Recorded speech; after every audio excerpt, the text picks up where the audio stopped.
Three, two, one.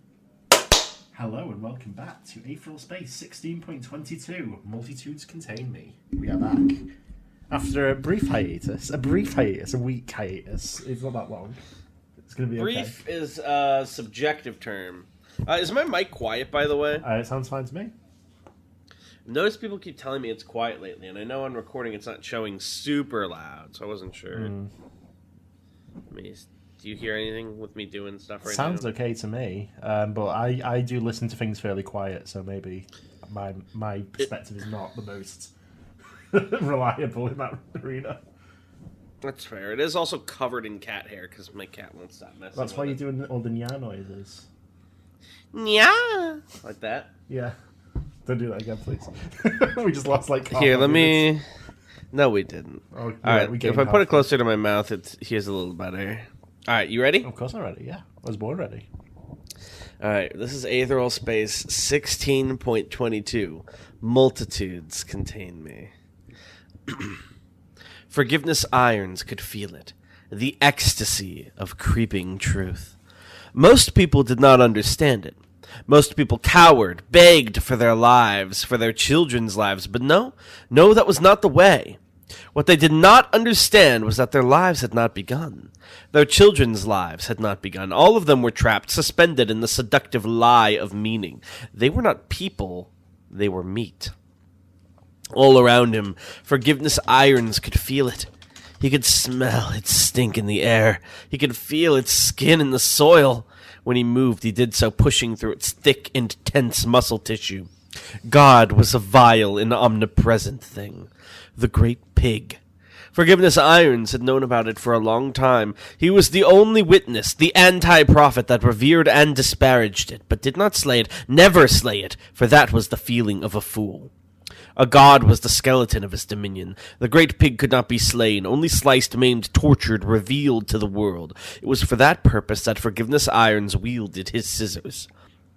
Where his scissors cut, the truth was revealed. The truth of divine blood and pus spreading out, showing the people what they had missed with their lazy eyes. They protested, but Forgiveness Irons knew they just did not understand his gift. Their screams were of gratitude, their moans were of catharsis, tears of joy and gnashing teeth. The swordsman was the same. Forgiveness Irons shuddered and moaned as the blade of light sliced into him apart, parting meat and leaving a burning trail in its wake. The wound did not take. New flesh crawled into the gap, pouring into it like a mold, new eyes and teeth solidifying in seconds, granting Irons reprieve. He was growing used to this young man's speed. It was not something he could react to, but he could anticipate it. If he simply moves his scissors with care, he could block these strikes. He would make sure to do so for the fatal ones. I noticed that's one typo already for the counter, by the way. That's the autocorrect typo. It does it every fucking time. Okay, sure. But these blows that were designed to wound, to pain, to debilitate, these were proof of hatred. Proof that this young man had looked at Forgiveness Irons and found something to respond to in his eyes. He could not insult the young man's odium by deigning to dodge or block them. They were gentle kisses on a summer morning. So is his, fucked up logic that, you are the person inside your brain, your consciousness, and all of your flesh is just a lie and can be, manipulated? Yeah, it's basically it's part of it, yeah. Still, they were an impediment. A man on a stroll does not hate a rock, but he does walk around it. The same is true for bleeding human beings. Forgiveness Irons smiled. Open wound. The floor opened beneath the toy Musashi with a wet, ripping sound. Instincts honed by countless life-or-death scenarios served him well. Thrusters blazed into life across his body, keeping him aloft like something out of a cartoon videograph, even as the floor peeled into a bloody maw beneath him. The reprieve was short-lived. This is the chapter where you really like the word reprieve, I've noticed. I love reprieve. It's a good one. 1 tongue, 2 tongues, 3 tongues, 4. The building beneath Musashi had already ceased to be architecture and shifted into malevolent biology. The pink tendrils wrapped themselves around Musashi's limbs, lightning fast, and pulled him down. The stink of it, the sound of it, the sight of it. Oh, why? It took everything a toy Musashi had not to vomit as he was pulled into the belly of the world.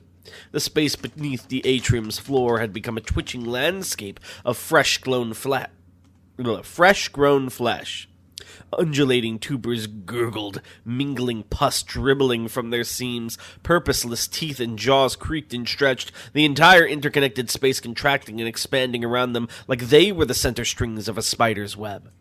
Musashi ignited a fresh radiant on his hand, but a tidal wave of stomach acid quickly smothered it.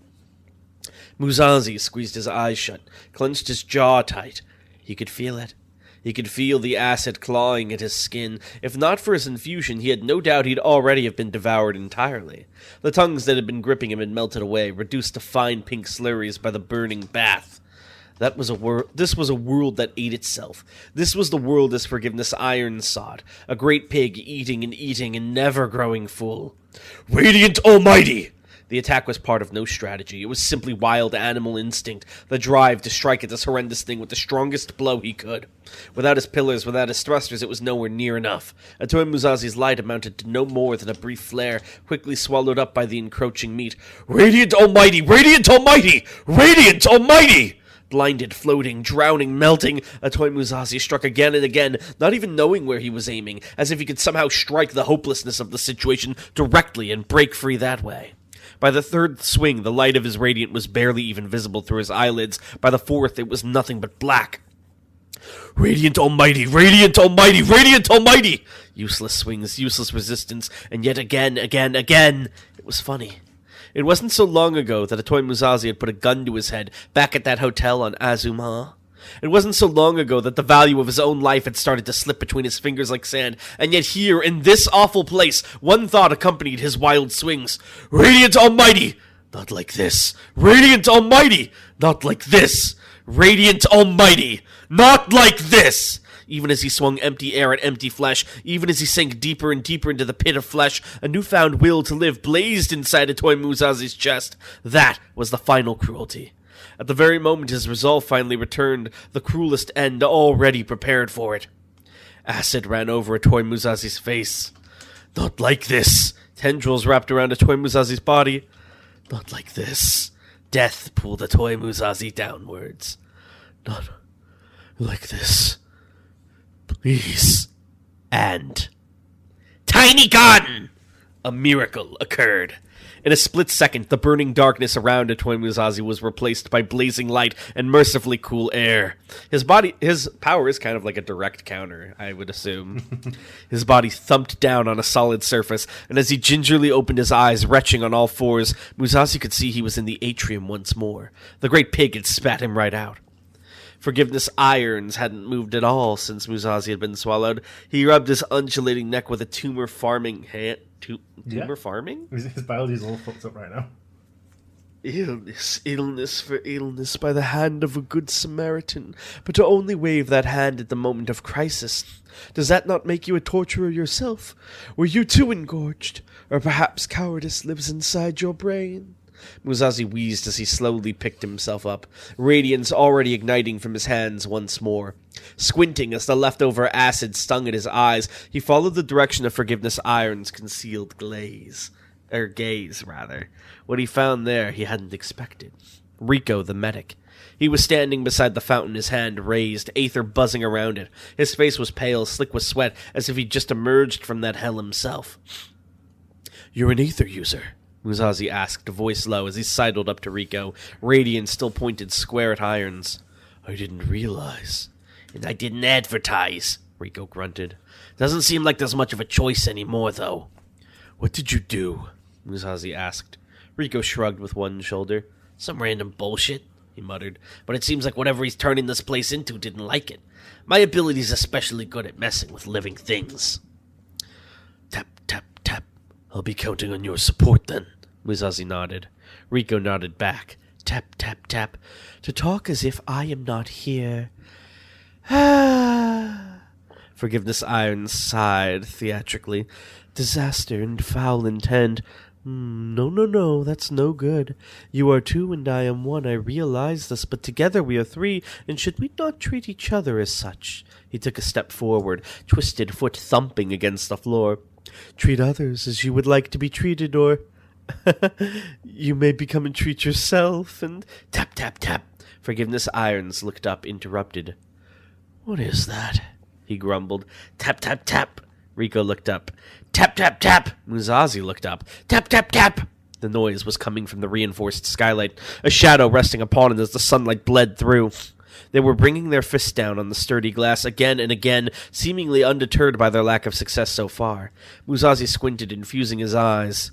Is that? Tap, tap, tap! Bang! Glass rained down, shattered by a final violent hammer of a fist, and accompanied by the destruction came the sound of celebration. Woohoo! Cried Serena Delset as she fell. We made it through! Tomfoolery was restricted. With his left arm he held Zephyr Pandershi captive. With his right arm he carried his goddaughter, Pollyanna Botfly.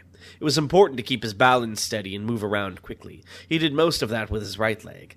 That left him with just his left leg to take on Nebula 4, Titan White. It was just about an even fight. Killing arts, body imaging! Tomfoolery swung his leg again and again as the two of them danced through the collapsing hallway, and each time the limb erupted into aether-infused ice right before it made contact with White's attack, parrying the myriad blows. Spears, swords, daggers, White's aether ability seemed to utilize solid light holograms, creating constructs from his imagination. Nebula 4's fairy wings were the same, simple, fluttering constructs to keep him aloft. If there was any saving grace, it was the fact that the constructs seemed fairly fragile, but they were recreated so quickly that it was difficult for Tom to take advantage of the fact. And besides, he had a fly in his ear.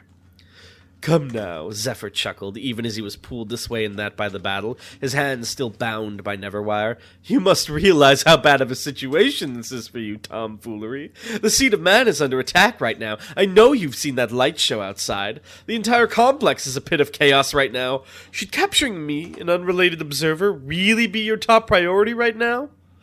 His gaze flicked down to Tom's slain current comrade, sliced in twain by White just a few moments ago.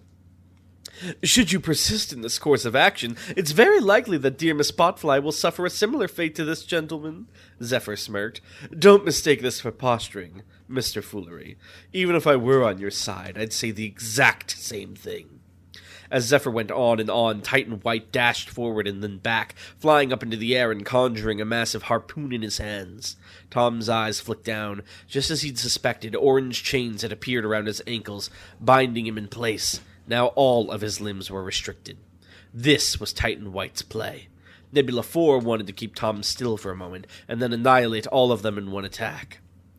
Yes, it was just as he'd suspected.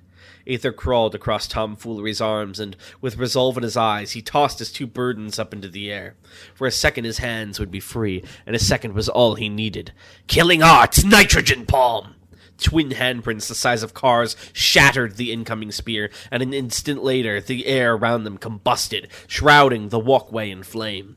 An aether-infused swipe of Tom's hand banished the inferno, just in time for him to catch Pandershi and Pollyanna on their way back down. Pollyanna blinked, still dazed by the sudden flight. Thanks, Squarp, she mumbled. Tom nodded, his gaze still fixed on the floating Titan White. Nebula 4 was still looking down at him, eyes impassive, not truly looking bothered by the fact that his attack had failed. A slow smirk across Tom's lips. Oh, what are you smirking at, you idiot? Pandershi sneered up at him, still bound tight. You barely managed to avoid his attack just now, and there's nothing to stop him just doing it again and again. I'll say it again. With everything going on right now, is this really the best use of your— Shut up, said Tomfoolery. Pandershi narrowed his eyes slowly. What? He hissed. You made a mistake, Tom said to Pandershi calmly, carefully putting Pollyanna down to free up a hand. So? Shut up! Pandershi widened his eyes. He never finished his sentence, though, because Tomfoolery lashed out with a fist and punched his face in. Pandershi's corpse slumped to the floor like a puppet with its strings cut, its skull basically a bloody crater. Pollyanna stepped back, hands over her mouth in shock. Tom didn't spare the body a second glance. Instead, he just looked right back up at Titan White again. Okay, Nebula 3 said. You can start talking again, Zephyr Pandershi. For a good long moment, Titan White just kept staring down at Tom. And then he clicked his tongue. How long have you known? White asked. His voice was different, but the arrogant cadence to his speech was unmistakable. These were Pandershi's words. I only became sure a second ago, Tomfoolery replied. That attack would have taken him, he thumped the corpse with a foot, out as well. A guy like that, a guy like you, should have been outraged, but he didn't even blink. You've been messing with the Panacea, haven't you? This isn't a rescue mission, it's a pantomime. You're one mind in two bodies. As Pollyanna gaped up at him, Titan White, or rather the body of Zephyr Pandershi, called Titan White, brought his hands together and began to slowly clap. Oh, so he's kind of like Forgiveness Irons in a way. He's transferring his mind between the bodies. Bravo, he chuckled, settling back fully into his relaxed and condescending persona. You've truly surprised me, tomfoolery. I didn't think a man like you would be able to grasp my true nature so quickly. The world's a far more exciting place when it surprises me like this. How long? Tom glared. Pandershi raised his eyebrows. How long? You invented that anti-aging surgery, Tom grunted. That creepy shit that doesn't reach your hands. You're not the kind of person who'd invent something that wouldn't benefit you directly. So you needed it at the time. So you haven't always been able to hop bodies like this. I'm betting it's relatively recent. Last 2 years, after you acquired the planet Panacea, anyway? The clapping resumed with newfound gusto. Bravo, oh bravo! Pandershi laughed, orange wings fluttering behind him. You're not Nebula 3 for nothing. Oh, but there's one little mistake you made, my friend. Pandershi raised one finger, his grin settling into something far darker and more victorious. You said one mind in two bodies? I've been figured out, sighed an unfamiliar voice dramatically. Aklama immediately pulled her sword out from behind her back, pointing it towards the darkness from where the sound had originated. That should be had originated. Sorry. And that's 2 for the counter. Before she could charge off towards the other side of the security center, though, Noelle shot her a glance and quietly shook her head. Don't bother, she muttered, before lifting her gaze to face the approaching figure. I'm guessing that's you then, Pandershi? A young woman with gray and orange hair strode out of the shadows, her arms spread wide. When she opened her eyes, Aklama saw that they were indeed the same brilliant amber as Zephyr Pandershi's, and that quirk to her lips was exactly the same as his infuriating smirk. Aklama furrowed her brow in confusion. Pandershi? But isn't he? He's got a bunch of bodies that he controls at once, Noelle explained, eyes fixed on Pandershi. Think of them like the fingers on a hand. Fingers? Oh no. Hold on. Is he doing what's his fucking name? The guy from ReZero? It's a little bit similar, but it's not the same because they keep saying body up, and what he's really doing is all simultaneous. So. Oh, so it's like a hive mind. Oh yeah, I suppose so. It's not like they all have individual consciousness that are connected. It's all one consciousness that just controls them all at once. Oh, a lot of multitasking. Yeah. How does he process all that? He's so smart. I'd rather you didn't, the woman who was apparently Pandershi snapped. That implies a limit of 5, or 4, depending on your school of thought. Aklama just stared, dumbfounded. If anything, that just seemed to stoke Pandershi's ego further. She threw her hair back and smirked down at the girl. Can't look away? Don't be embarrassed, that's by design. I engineer my bodies with form and function in mind. Handsome, beautiful, adorable, distinguished, I've achieved the utmost in every category. Engineered? Aklama muttered, her eyes widening as Pandershi took a seat. What, like genetically engineered? Like a gene tyrant? Pandershi scoffed, waving a hand. Please don't compare me to some petty gene tyrant, little girl. My ambitions reach far beyond that. And those ambitions, for the time being, are between me and your boss, so don't even bother asking. Her gaze slid over to Noelle. Are you done linking up to the Shishinaga? Noelle glanced up from her monitor. It's taking longer than expected. I'd have long since finished this task already. Pandershi raised an unamused eyebrow. Were my attention not so split, I could have just done it for you. Besides, I'm told you broke into the Shishinaga once already after the death of the last Supreme. Have your skills really deteriorated so much? Noelle looked like she was about to snap something back, but bit her tongue and swallowed her words. Instead, she spoke calmly, if a little strained. They've upgraded the security since 2 years ago because of our break-in, she said evenly. But it's fine. 10, 15 minutes and we'll be in. She looked up, blue eyes glaring at Amber. We'll have full control, she said with certainty. The streets of Serendipity surrounding the seat of man had been thoroughly evacuated, and so Nyan enjoyed a peaceful walk as he strolled towards his destination. His black cloak, ragged and torn, trailed behind him, turning him into an ink blot on this shadowless path. He'd arrive at Ultraviolet Tower before long, ready to retrieve the next piece of the world's recreation. No doubt he could arrive faster if he moved at full speed. Still, it's nice to take a leisurely walk, don't you think? Nyain turned a corner and paused. A smile spread across his lips. Someone was waiting for him. "Have you come to wish me luck, Zephyr?" he asked. Zephyr Pandershi, a cherub-faced youth, maybe 11 or 12 years old, looked up from a hefty tome. Keen amber eyes looked at Nyain from beneath a mop of gray and orange hair. It looked like he'd been busy himself. He was sitting on the shredded corpse of what looked like a giant tortoise, legs crossed. "I'm keeping an eye on my investment," the boy replied haughtily. "Please don't mistake the sentiment. Ultraviolet Tower is in lockdown. How do you intend to breach it?" "If they've got something that can keep me out, that's an interesting discovery all by itself," Nyain said, raising a clenched fist. "Don't worry. I'm confident in my strength. I've yet to find a fortress I can't break open." Pandershi sniffed as Nyain stepped up alongside him, the two of them looking at the tower in the distance. Tall and thin like a needle, the central node of the UAP's intelligence operations. It had produced countless legends in its time. Corliss Climb, the Aquamarines, the sorts of people who could steer the galaxy in the direction they chose. It was just a shame the historic building probably wouldn't be standing in an hour or so. Nyain nodded down to the book in Pandershi's hands. "What are you reading?" "The personal journals of Helis Audrey the Harsh." Pandershi smiled faintly as his eyes scanned the pages. "Not easy to acquire, but given what my other bodies are setting up back home, I thought it best to familiarize with our benefactor." "And the thrice-born supreme, the Abraphasadian?" Pandershi closed the book with a shake of his head. "In the end, these pages only show me another boring militarist.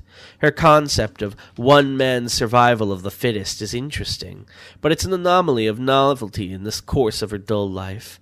Still, it's a better read than her daughter's malarkey, if we go purely off the quality of the prose." Quick pause to be annoying, apologies. Last night I had Pathfinder. This is totally unintentional because you obviously wrote this of like your own volition, but we've been looking for this guy that we recently found out is called the Twiceborn. So you having a line about the Thriceborn is really funny. Like power scaling birth. Yeah. They're really funny to me. "That's a shame," Nyain said pleasantly. "Personally, I've always felt a strong connection to Helis Audrey's idea of self-improvement. It reminds me of my childhood." Pandershi clicked his tongue. "Nostalgia is one of the failure emotions, Nyain. I'd advise you not to indulge in it. Right now, my focus is on the future. The uprising, the colorless light, the white panacea, all of my labors are going to come to fruition very, very soon. I can almost taste it. I truly am a genius." "Well," Nyain shrugged, "enjoy the taste of it, I guess. I've got work to do." He let out a fond sigh and continued his walk towards Ultraviolet Tower. "Don't wait up," he said to Pandershi, waving a hand over his shoulder. "Don't die," Pandershi called back, tucking his book under his arm. "I still have uses for you." It was only when Pandershi's figure had long since shrunk in the distance that Smith made himself known, a thin black film swimming alongside Nyain's shadow. His voice slithered up from the darkness. "To trust a man made of mushrooms," the slime monster worried. "Are you sure that's wise, sir?" "Point one, he's not made of mushrooms, Nyain said. "At least not yet. He's just cultivated his own strain of the Panacea organism, had it absorb his consciousness, and now he's inhabiting Panacea-infused bodies using his aether as a communication medium." "I see." Nyain scratched his head. "Okay, that's impressive, but I'm just saying he isn't made of them." "And point two, my lord?" Nyain looked down into the depths of his shadow and smiled. "Of course I trust him," he said. "He's my dear friend. And besides," his smile darkened, "there isn't a person alive who's been able to betray my expectations." "Wow!" Serena gaped as she brushed the glass from her knees. "Mr. Rico and Mr. Musazi? There's a surprise!" Musazi's eyes flicked between the new arrival and his target. Unlike Serena, who seemed to be living up to her name, his focus was still mainly on the monster on the other side of the room. "You two know each other?" he asked, voice low. Rico looked away awkwardly, rubbing the back of his neck. Yeah. A lot happened, I guess. I'll say, Serena thumped her chin sagely. I can't believe you're still missing that arm. Skipper hated Panacea, but even he got a prosthetic. You sure are devoted. I don't know what you're devoted to, but congrats. What's the What's the situation? There was a flash of purple as Bruno Del Set appeared next to his sister, his humanoid form composed of countless tiny shields. The two forms were linked by an aetheral tendril, shifting from purple to... Does that mean if she ever got hit with Neverwire, Bruno would just die? He would go away. Oh, okay. Their two forms were linked by an aetheral tendril, shifting from purple to violet as it connected them. A death just like stranding? Musashi. Whoa, maybe should we have connected? He's a VT now. I'm still playing through 2. I've been going through it so slowly, but I'm in Australia right now. Just like Musashi, Bruno's attention was squarely on the enemy, although he did spare a glance at Rico behind him. What happened to you? Rico asked, dumbfounded. Same as you, Bruno grunted. A lot happened. It's shameful to interrupt a reunion of souls. Oh, a reunion of equals. Forgiveness Iron's trembling voice echoed through the room. So I suppose I must be a shameful sort. Sweet discovery and chance to greet us on this reddened day. To think I began the stance of limbs with one partner, made 2, made 3, made 4. A menage a quatre... A menage a quatre in this day and age. What kind of god gives such kindness and devours it in one bite with creeping shame? A pig, I say. He spread his arms as he bellowed, a voice suddenly booming. A pig! Serena blinked. This guy kind of seems like a freak. He's strong, Musashi said, and swallowing back his own shame. Your assistance would be appreciated, Del says. I was maybe a little bit too loud there. I'm worried that our neighbors heard me. I forget. I'm normally pretty quiet. I have to be better about that. Aw, Serena reached over and tousled Musashi's hair, ignoring the pain in his eyes. If you ask like that, how can we not?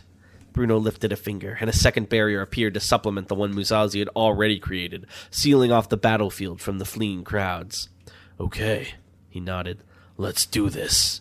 The 4 of them stood as one as the monster called Forgiveness Iron stalked forward, his cowl of viscera slithering against the floor. Indeed, he breathed. Let's. The thing here, though, is, like, with Forgiveness Irons and the way his ability works, I don't think you can... He's, like, functionally immortal in the traditional sense. I think you have to, like, either never wire him... You have to kill his Aether, you have to kill his mind. I don't really think you can kill his body. He's just going to keep pouring more meat into it. So I'm curious, because all the people gathered here are, like, our traditional, like, destroyers. So I'm curious how they're going to handle that. Or maybe Bruno can, like, imprison him. 10,000 years of shield prison or something. My new barrier, it sends you to hell immediately, forever. My new barrier mimics your brain implant. I put barriers in your brain so you can't think good no more. Unironically, like, splitting his, like, left and right hemisphere, that would do it. That would do most people, I think. Alright, well, that was a good one. Do we have some aethereal questions this fine day? I believe we do. Let's have a look. We got Zephyr Pandurchi's whole deal as well. I had fun writing him. Yeah, he's good. Very interesting. People will be happy to see that come to fruition. Let's see. When was the last time we read it? It's been a minute.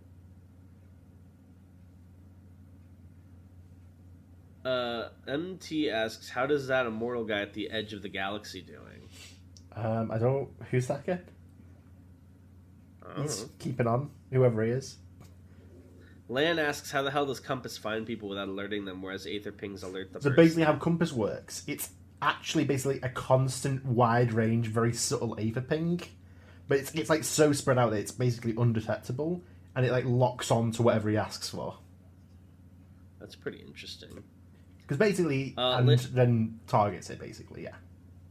Lan asks, has anyone else tried to make something like the Prince besides a black mane? Not necessarily based on the Prince, just similar in concept. Well, the Emperor is sort of like a digital version of the Prince in some ways, in the way it works when it's not got a body. Has anyone ever done like an all-for-one like stockpile? Like, I've passed this down to you, stockpile your Aether and pass it to the next guy? No, I don't believe it. Well, it's been 1,000 years that something similar has probably happened, but nothing immediately relevant. Take my Aether or doublet and give it to the next guy. What if I keep it all for myself and pass it between my bodies? I mean, life hack. They wouldn't work. They've still all got the same Aether. Would Zeroth count? What do you mean? Well, Zeroth, you know, he's meant to be like an immortal, super smart guy, right? Yeah, I don't know if he'll be immortal, but he's a super smart guy. Let's see. JT asks, are there any other freaky old nebula, and what worlds did they come from? So Forgiveness Irons, I would say it's the peak of freakiness among nebula historically as well. Yeah, because the planet he comes from is like the no Aether allowed, so they chose him solely out of like his strength. Yeah, and to show like we brought this psycho to heal, and now he does as we say, as you can see by current events. It's fucked up that Forgiveness Irons can slip his brain implant, but we couldn't free Marie from the most easy to remove fucking needles of all time. There's no way. There's no way. It's not possible. It's just not possible. Kuso.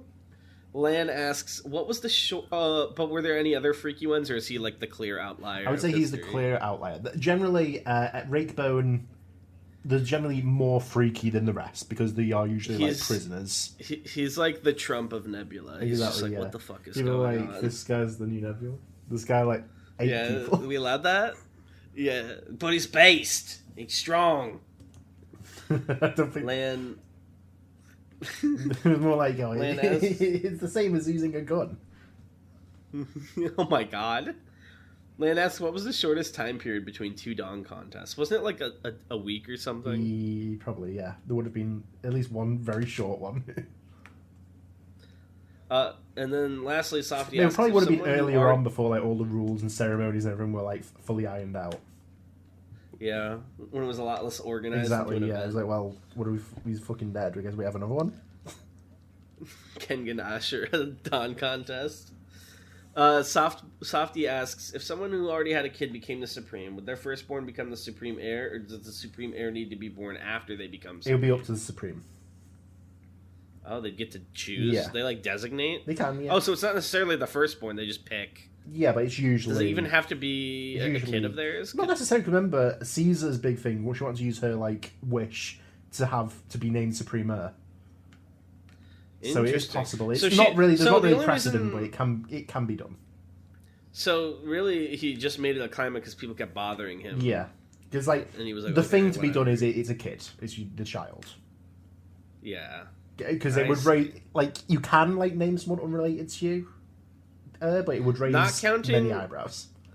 Not counting 9, has a Supreme Heir ever successfully become Supreme and like been relevant? Yeah, Renee the Raven was Helis Audrey's Supreme Heir. Oh, that's right. All right. I think that's it for now. You all take care and have a great rest of the evening. Bye.